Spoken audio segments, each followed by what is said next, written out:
course is currently called Hickory Valley Golf Club, but that wasn't the first name.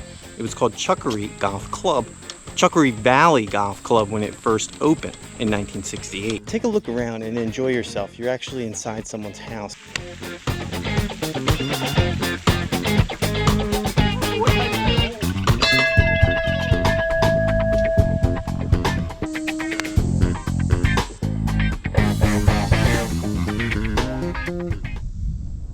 And here at Hickory Valley, a piece of history, at least in the local area, is on some of the tee boxes. If you're playing the back tees, which I recommend, at least on the Presidential Golf Course, we're going to talk all about the history of this golf course.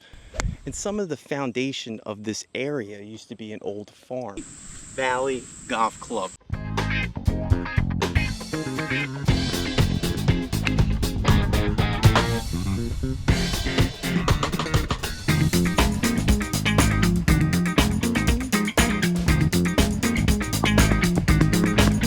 Course was originally built in 1968, but it was the Ambassador course that was first built, and then you had the Presidential course that was built in 1996.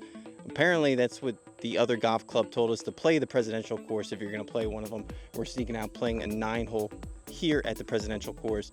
Now, when it was first built in 1968, it had 27 holes total. Now there's a total of 36, a driving range, and a few other amenities that will be noted in this golf review. We keep them short and to the point. Walked in there with no tee times. They're pretty accommodating. Whether we played the Ambassador or the Presidential course, we got to decide because it wasn't as busy as we thought it would be on a Saturday. But the course itself felt like you had the place to yourself on a Saturday afternoon. And even though some parts of the golf course are closed, like the halfway house, it was an aggressive play when they first built this course. With 36 holes, we had to take a look at this course in Montgomery County with a 3.8 out of 345 Google reviews to choose from. And we had lucky to have the course to ourselves. All right, these greens look pretty nice at the President's course. Considered the flagship course of the facility, we were grateful enough to go out and putt it around and play a quick 9-hole where tee times can go up to $60 with the cart on weekends, but they can also drop down to $25 during the twilight rate for juniors. So there's a lot of different opportunities. There's some water throughout the course, which makes some shots a little challenging than others, but depending on where you're at, you can actually have a good time. And then you can have some really bad times on this course. Played from the back tees, and overall I thought that was probably the way to go. It's a pretty long course, stretching just 6,721 yards for the Presidential course. And then the Ambassador course stretches at 6,369 yards. Both courses are a par 72, but they have different logos.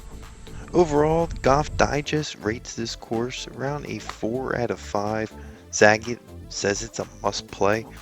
I thought that this course was nice. I can't really complain and have anything too bad to say about it. I thought the maintenance and overall the price range was pretty good for what you get out of it. And I like when you have the course to yourself and it's a nice experience. If you're going to go out here and play it, I would recommend getting a tee time. It definitely shook the clubhouse when I walked in there with no tee time. I don't know if they were hazing me or not, but definitely like to have tee times. The pace of play felt like I had the place to myself. I ended up catching up with the group on number 10 right before I left, so there was definitely a gap.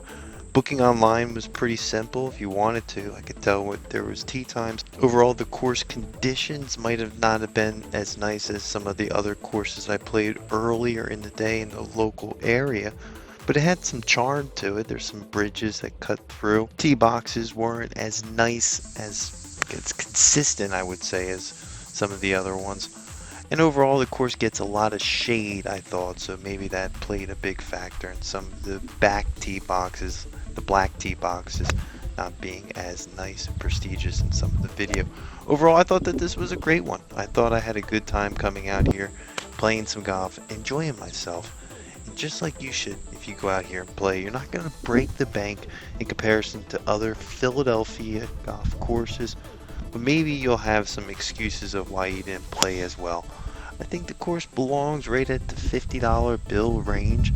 If you walk it, it's a little bit longer than you would think, and depending on which course, it doesn't drop you off right back at the clubhouse. That's an important note. You're better off at least playing one or two on the way back, is what we're trying to say.